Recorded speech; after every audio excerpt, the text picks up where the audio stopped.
Assalamualaikum warahmatullahi wabarakatuh. Bismillah walhamdulillah wassalatu wassalamu ala rasulillah wa ala alihi wa sahbihi wa mawala wa la hawla wa la quwata illa billah, amma ba'du. Hadirin hadirat yang saya hormati, kita wajib bersyukur kehadirat Allah Subhanahu wa ta'ala bahwa negara kita ini adalah aman dibandingkan negara dengan negara-negara lain yang tidak aman, seperti Irak yang setiap hari bom meletus, seperti Syria, seperti Mesir dan lain-lainnya.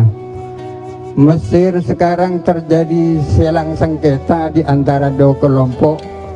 Satu kelompok menginginkan negara itu menjadi negara Islam, sementara kelompok yang lain menginginkan negara itu menjadi negara sekuler.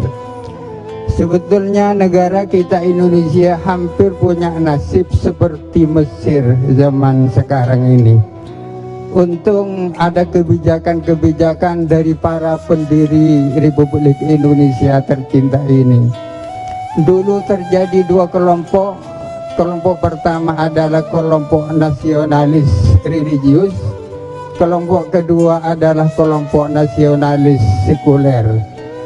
Kelompok religius menginginkan negara ini berdasarkan agama Islam, sementara kelompok nasionalis sekuler mereka mengusulkan agar supaya negara ini menjadi negara sekuler. Perdebatan begitu panjang yang tak selesai sehari, 2 hari, 3 hari, tapi sampai berbulan-bulan. Untung akhirnya ditemukan jalan tengah. Kedua belah pihak sepakat negara ini berdasarkan Pancasila, berdasarkan ketuhanan yang Maha Esa dan seterusnya. Kelompok sekuler puas dengan Pancasila sebagai dasar negara. Kenapa mereka puas? Karena mereka punya pendapat Pancasila bukan agama. Sebaliknya kelompok Islam puas juga dengan Pancasila. Kenapa mereka puas? Karena Pancasila tidak bertentangan dengan agama, bahkan sangat selaras dengan agama.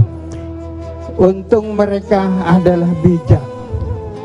Para hadirin sekalian, saya sebelum berangkat ke tempat ini, ada orang bertanya tentang status negara Republik Indonesia yang berdasarkan Pancasila ini dalam pandangan Islam, sahkah atau tidak? Saya menjawab bahwa negara ini adalah sah. Seandainya negara ini tidak sah, saudara kawin kemarin ke AUA itu tidak sah. Seandainya negara ini tidak sah, gaji yang diterima oleh pegawai negeri, pejabat dan lain-lain itu tidak halal. Kenapa tidak halal? Karena itu berasal dari pajak yang dipungut dari rakyat. Negara yang tidak sah tidak punya hak untuk memungut pajak itu. Para hadirin sekalian, perempuan yang mau kawin sudah barang tentu harus dikawinkan dengan walinya. Walinya adalah bapaknya. Kalau bapaknya tidak ada adalah kakeknya. Kalau kakeknya tidak ada, maka yang mengawinkan adalah saudara laki-lakinya. Kalau saudara laki-lakinya tidak ada, yang mengawinkan ponakannya. Kalau ponakannya tidak ada, yang mengawinkan pamannya. Kalau pamannya tidak ada, yang mengawinkan sepupunya. Kalau semuanya tidak ada, yang mengawinkan siapa? Nabi menjawab, as-sultanu waliyyu man la waliya lahu. Sultan adalah wali dari setiap orang yang tidak punya wali. Siapa yang dimaksud wali? Wali adalah negara. Wali adalah presiden atau orang-orang yang diangkat oleh presiden, menteri agama, KUA dan seterusnya. Para hadirin sekalian, kewajiban kita sekarang adalah mengawal NKRI ini. Kita tidak boleh melakukan yang biasa dilakukan orang. Apa yang biasa dilakukan orang? Melakukan kerusakan di atas bumi ini, melakukan korupsi, melakukan terorisme, melakukan kecurangan dan seterusnya. Itu adalah bentuk-bentuk kejahatan yang secara tidak langsung menodai terhadap perjuangan orang-orang kita di zaman dahulu. hadirin sekalian, negara yang kita cintai ini harus kita kawal.